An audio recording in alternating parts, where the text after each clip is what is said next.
요즘 시대에 우리에게 아주 중요한 교훈을 주는 책이 있습니다. 그것은 미국의 기독교 성향이 매우 강한 테네시주에서 목회하시는 스캇 솔츠 목사님이 세상이 기다리는 기독교라는 책을 썼어요.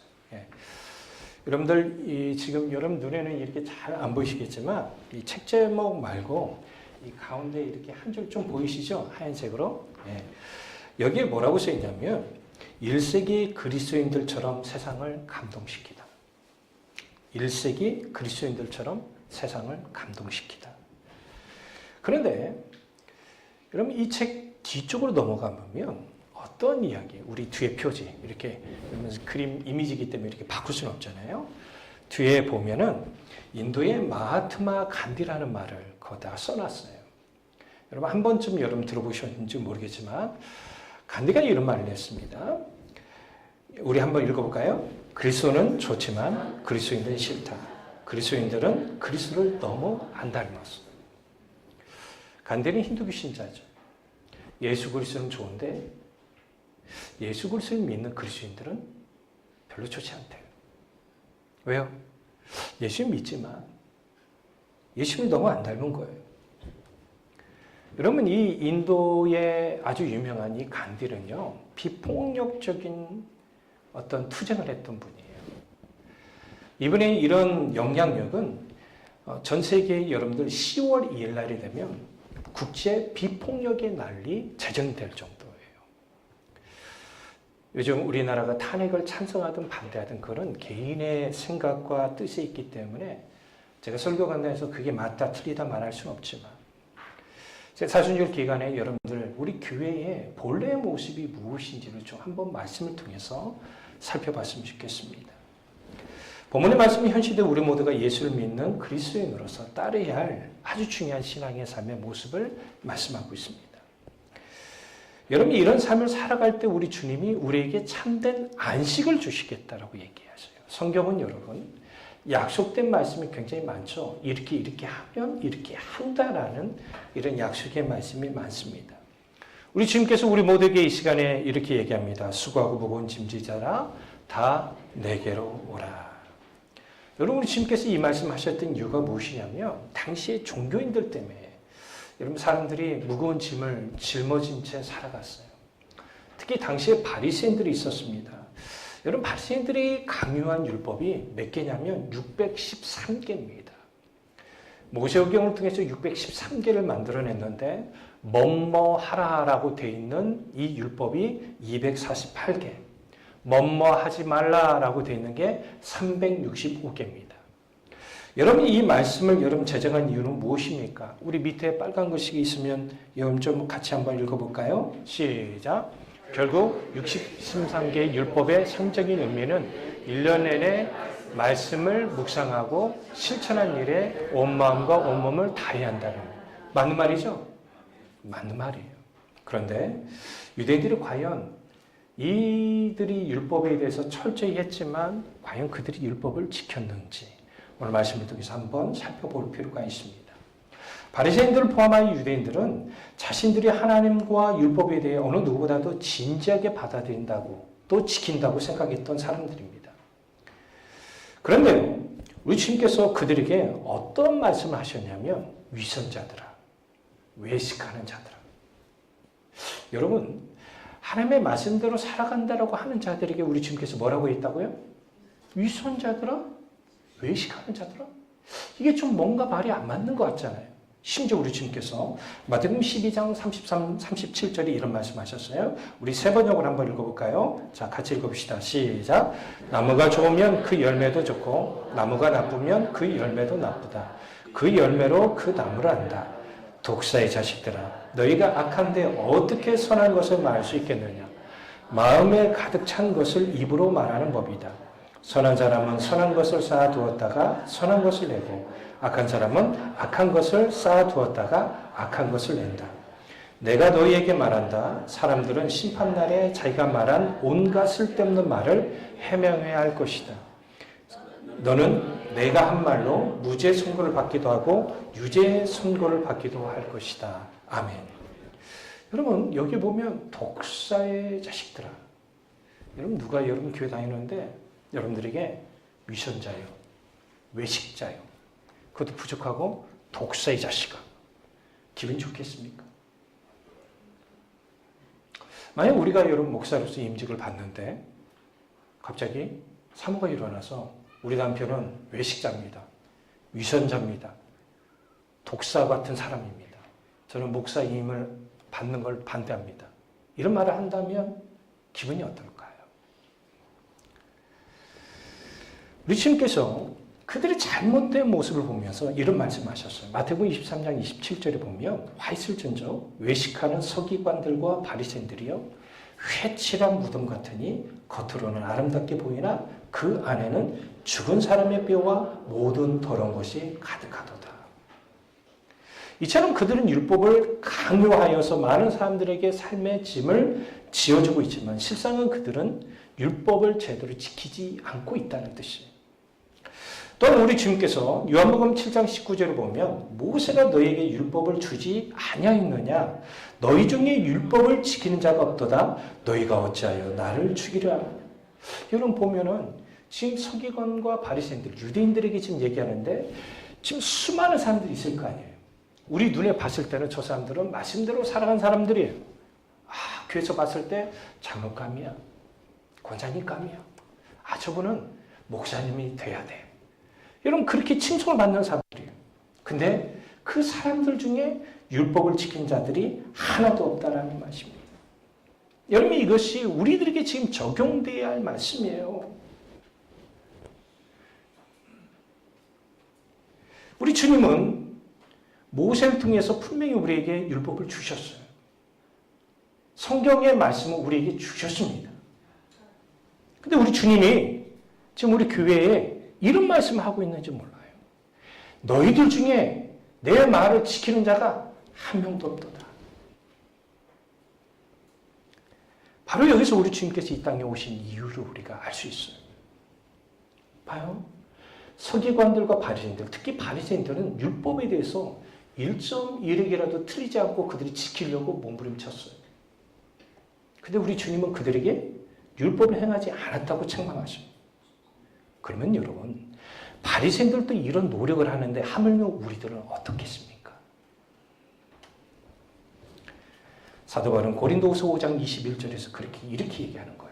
하나님의 죄를 알지도 못하신 이를 우리를 대신하여 죄로 삼으신 것은 우리로 하여금 그 안에서 하나님의 의가 되게 하려 하십니다. 아멘. 여러분 우리 주님이 이 땅에 오셔서 율법을 완전 지키심으로 말미암아 하나님의 의를 이루셨어요.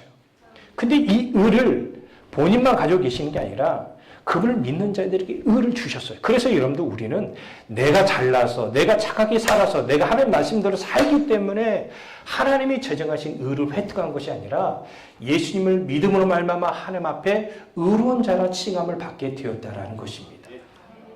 여러분 우리가 자녀들 생각을 많이 해보시라고 해서 제가 하나님과 우리 관계를 여러분 이해하려면 부모와 자녀 관계를 한번 생각해 보시면 돼요. 여러분 우리가 자녀를 여기도 보면은 한 분 키우시는 분 계시고 둘, 셋, 넷 키우시는 분 계세요. 네. 그런데 여러분 자녀들을 키울 때 보면 자녀들이 부모 마음에 흡족할 정도로 여러분 잘 자라주시나요? 야, 너도 오늘 주일이야. 주일날 교회 나가서 하나님 앞에 최선을 다해서 예배 드려야지 않겠냐? 네, 엄마 말씀에 순종하겠습니다. 딱 일어나서 목욕을 다시 네가 왜 목욕하냐? 하나님 앞에 갈 때는 마음만 깨끗할 것이 아니라 몸도 깨끗해야 한다고. 옷도 깨끗이 입고 성경책 딱 챙기고 헌금치 용돈에서 딱 빼가지고 어머니 교회 다녀오겠습니다. 오늘도 은혜로운 주일이 되시기 바랍니다. 하고 딱 오면 부모가 기쁘게 해서 안 비웃어요. 근데 우리 현실은 어때요? 왜 깨우냐고 짜증내고 교회 나가지 않고. 그러면 우리가 뭐라고 얘기해요? 너 오늘부터 호적 파. 너 나가. 이러나요? 우리 자녀들 키울 때 자녀들이 부모님의 마음을 속상할 때가 한두 번이 아니에요.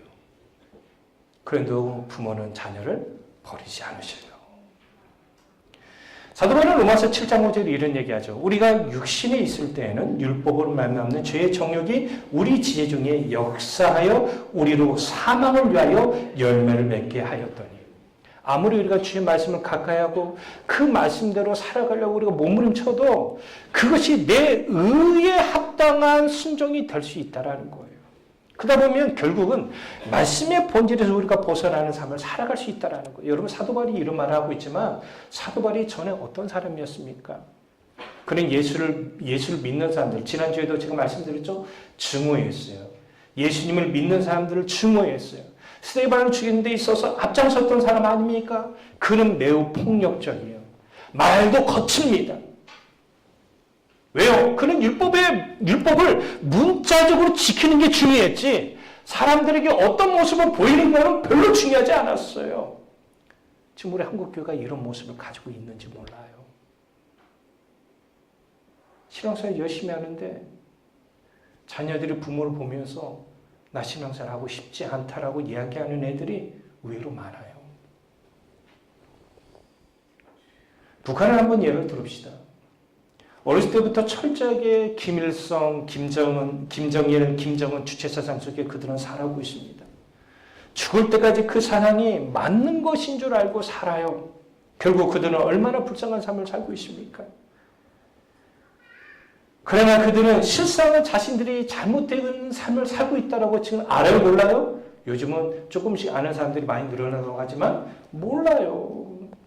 이것이 바로 그들의 삶의 짐이에요. 유대인들은 율법을 지켜야만 구원을 받는다고 전통 대대로 배워왔고, 그의 삶의 중심은 항상 율법에 의하여 움직였습니다. 율법이 그들의 삶의 대부분이었던 것입니다. 그러나 이러한 그들의 잘못된 율법의 삶은 결국 그들에게 잘못된 방향으로 나가게 하였고, 이런 삶은 신앙생활에 있어서 그리고 일상적인 삶까지도 더욱 무겁게 하는 짐의 역할을 맡는 거예요. 우리 자녀들이 예배 드리는 게 짐으로 여겨지는지 몰라요. 우리 자녀들이 하는 말씀을 읽는 게 짐으로 여길지 몰라요. 왜 그런 줄 아십니까? 부모가 자녀를 신앙적으로 양육할 때 너희들이 왜 예수를 믿어야 하는지에 대해서 바르게 어렸을 때부터 설명을 하지 않는 거예요.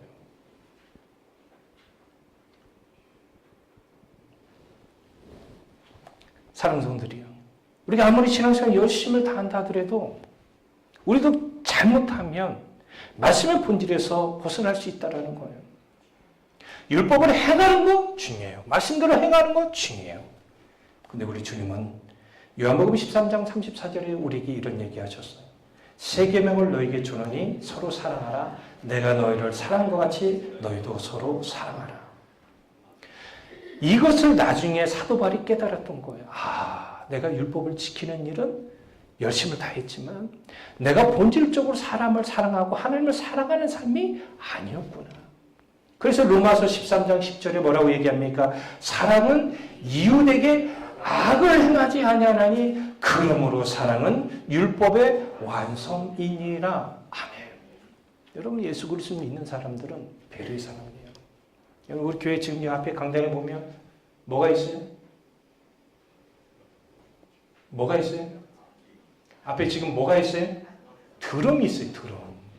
근데 여러분, 요즘 우리 교회에서 드럼 치나요, 안 치나요? 예전에 드럼을 치고 있을 때 누가 치고 있었어요. 근데 제가 그때 여기 수정 하이벨에 있었습니다. 근데 그 소리가 막 들려오는 거예요. 문득 이런 생각이 들었어요. 어떤 분이 야간에 일하고 낮에 주무시면 계셨어요. 그러면 우리 교회로서는 찬양 연습하고 우리로서 연습한다는 건 매우 좋지만 옆에 피해를 주고 있다는 사실이 있다고 한다면 우리는 이거를 스톱해야 돼요. 근데 우리는 남을 생각하지 않는 거예요. 내 신앙만 중요한 거죠. 그리고 그들에게 얘기합니다. 깨어나십시오. 지금 잠잘 때가 아닙니다. 예수를 믿어야 합니다. 교회 나와서 예배 드리십시오. 그러면 천국 갈 것입니다. 이게 여러분들 그들에겐 짐이 되지 않을까요? 그래서 우리 주님은 뭐라고 얘기하세요? 수고하고 무거운 짐지자들아 다 내게로 오라. 아멘. 그러면 진정한 의미에서 보면 율법대로 살아가는 것도 매우 중요하지만 우리의 신앙의 자세 또한 중요하다는 사실이에요. 그래서 우리 주님 뭐라고요? 나는 온유하고 겸손하니. 여러분 우리가 따라야 할 삶이 바로 온유함과 겸손에 있는 줄로 믿습니다. 마태복음 12장에 보면 예수님께서 제자들과 함께 안식일에 밀발 사이로 가신 말씀이 나옵니다. 그런데 제자들이 매우 배고팠어요. 여러분 배고프면 어떻게 해요 우리가? 지금 여러분 배고프시면 어때요? 빨리 예배 끝났으면 좋겠다. 빨리 밥을 먹고 싶다. 그러잖아요. 배고프시면 예민하시잖아요. 제자들이 이렇게 함께 가다가 이삭을 잘라서 먹었는데요. 야, 이상하게 그때는 꼭 바리새인들이 꼭 거기 있어요. 그래서 제자들이 안식일에 뭐요? 안식일에 이삭을 꺾어서 먹는 모습을 보고 우리 주님께서 그런 얘기하는 거예요. 왜 당신의 제자들은 안식일에 해서는 안 될 행동을 하고 있는 것입니까? 라고 얘기하는 거예요. 근데 우리 주님께서 오히려 그 바리새인들에게 하셨던 말씀이 무엇인지 여러분 알아야 돼요. 자, 우리 마태복음 12장 7절 8절입니다. 나는 자비를 원하고 제사를 원하지 아니하노라 하신 뜻을 너희가 알았더라면 무지한 자를 정죄하지 아니하였으리라. 인자는 안식일의 주인이라. 아멘. 여러분 비록 안식일을 하더라도 우리가 하나님 앞에 예배를 철저히 드린다 하더라도 만약에 여러분들이 예배를 우리가 10시 50분에 드립니다. 10시 50분에 들으러 오다가 갑자기 위급한 사건이 일어났어요. 앞에 사람을 내가 도와주지 않으면 지금 이 사람이 문제가 생길 것 같아요. 근데 이 사람을 도와주면 내가 예배를 지각할 것 같아요. 그러면 우리는 어떻게 하죠? 예배 지키러 와야 합니까? 사람의 생명을 건진 일에 도와드려야 합니까? 모르겠어요? 어려움에 처한 자를 도와주는 게 바로 주님의 뜻이라는 거예요. 이런 마음을 가지고 우리가 살으라는 거예요. 예배가 중요하지 않다는 말이 아니에요. 더 중요한 게 무엇이냐라는 것입니다. 심지어 예수님께서 가룟유다 배반으로 잡히게 되셨죠. 이때 겟세마네 동산에서 기도하신 후에입니다. 그때 가룟유다는 제사장들과 백성의 장로들에게 파송된 큰 군대와 더불어 예수님을 잡기 위하여 이곳에 오셨습니다. 그러자 이때 베드로가 예수님을 보호하려고 한 행동을 합니다. 뭡니까? 그가 칼을 차고 있었는데 칼을 빼내서 대제사장 종의 말고의 귀를 잘라버려요. 그것도 오른쪽 귀를 잘라요. 여러분 유대인들에게 있어서 문화적으로 오른쪽은 매우 중요해요. 그들은 왼쪽으로 밥을 먹어도 부모들이 왼쪽을 먹지 말라고 하죠. 오른쪽을 먹으라고 합니다. 그런데 예수님께서 베드로가 뭐라고 해요? 역시 넌 내 제자 중에 최고다라고 얘기하시나요? 아닙니다. 마태복음 26장 52절에요. 이에 예수께서 이르시되 내 칼을 도로 칼집에 꽂으라. 칼을 가지는 자는 다. 여러분 우리가 아무리 피해를 당해도 칼을 들고 폭력적인 행동을 하는 사람은 결국 그것 때문에 망하는 거예요. 여러분 이런 동일한 말씀이 누가복음 22장에도 써 있거든요. 근데 22장에 더 심한 말을 합니다. 심오한 말을 하셔요. 누가복음 22장 51절에 보면 예수께서 일러 이르시되 이것까지 참으라시고 그 귀를 만져 낫게 하시더라. 우리 주님은요 이것까지도 참으라고 우리에게 말씀하십니다. 이게 바로 온유함과 겸손의 모습이에요. 우리 모두가 살아가는 이 세상도 마찬가지입니다. 우리가 사는 세상이 주는 교훈은 강자만이 살아남는다는 것입니다. 돈이 있는 자와 명예가 있는 자와 권력을 쥐고 있는 자가 살아남을 수가 있습니다. 저도 이렇게 지역 행사에 이렇게 간혹가다 초청장이 오거나 이렇게 만나게 되면 지역에서 이름이 있는 교회들이 혜택을 받는 경우들이 있더라고요. 그런데요, 저런 교회는 어떤가요? 제가 지금도 제 마음속에 안타까움이 하나 있어요. 우리 광주에 아주 큰 교회에서 행사가 있었습니다.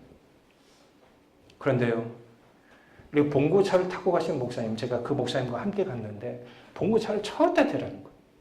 근데 좋은 차들이 지나가니까 교회 앞으로 인도하시더라고요. 이게 지금 교회의 모습인지 몰라요. 세상적인 원리는 내가 살아남으려면 상대방을 제압하고 상대방을 무너뜨려야 돼요. 우리 교회가 붕하려면 옆에 교회가 어떻게 되든 상관하면 안 돼요. 그들이 망해도 필요 없어요. 그 목사님이 궁지로 있고 전기세도 못 내가지고 전기가 끊어져도 우리는 상관하지 말아야 돼요. 그래 우리 교회가 잘 되는 거거든요.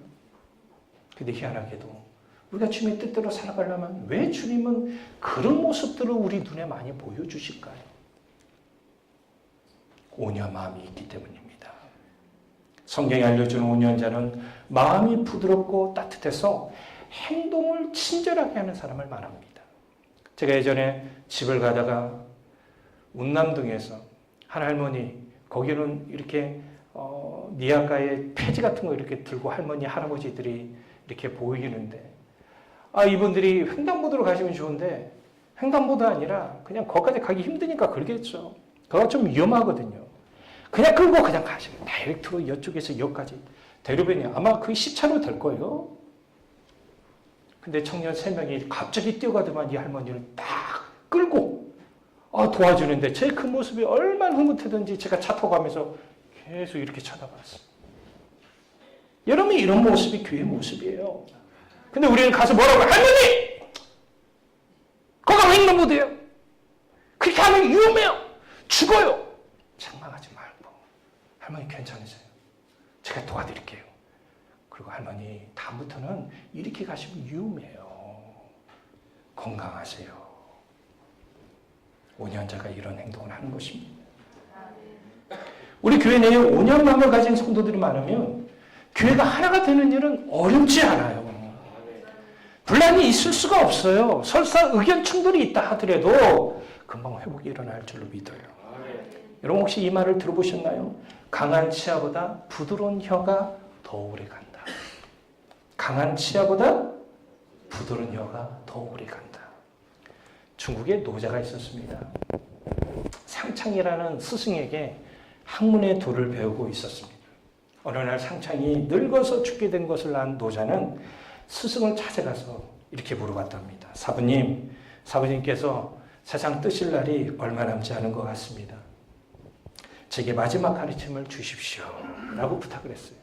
그러자 상창은 얼마 동안 노자의 얼굴을 보더니 입을 열고는 내 이빨이 있느냐라고 물어보는 거예요. 그러자 노자가 대답을 합니다. 스승님의 이빨이 보이지 않습니다. 그러자 다시 상창은 또 물어봅니다. 내 혀는 있느냐? 그러자 노자가 쳐다봅니다. 네 스승님, 혀는 눈에 보입니다. 알았다. 가라. 끝. 노자가 생각을 해보는 거예요. 이게 도대체 무슨 가르침이지? 한 번 생각하고 한 번 생각하고 한 번 생각해보니까 매우 강한 가르침이었던 거예요. 우리가 나이 먹으면 돌아가실 때가 되면 치아는 썩어서 없어지든지 이 몸이 약해서 빠지든지 치아는 점점점 없어집니다. 그런데 여러분들 혹시 노년에 계신 부모님 중에 혀가 빠진 분 계시나요? 그래서 강한 치아보다 혀가 강하다는 거예요. 근데 혀는 부드러워요. 바로 온유함인 거예요. 여러분 우리에게 필요한 게 바로 이런 모습 아닙니까? 저는 이 말씀을 마무리하고자 합니다. 미국의 유명한 저널리스트인 허브 켄이라는 사람이 이런 말을 했어요.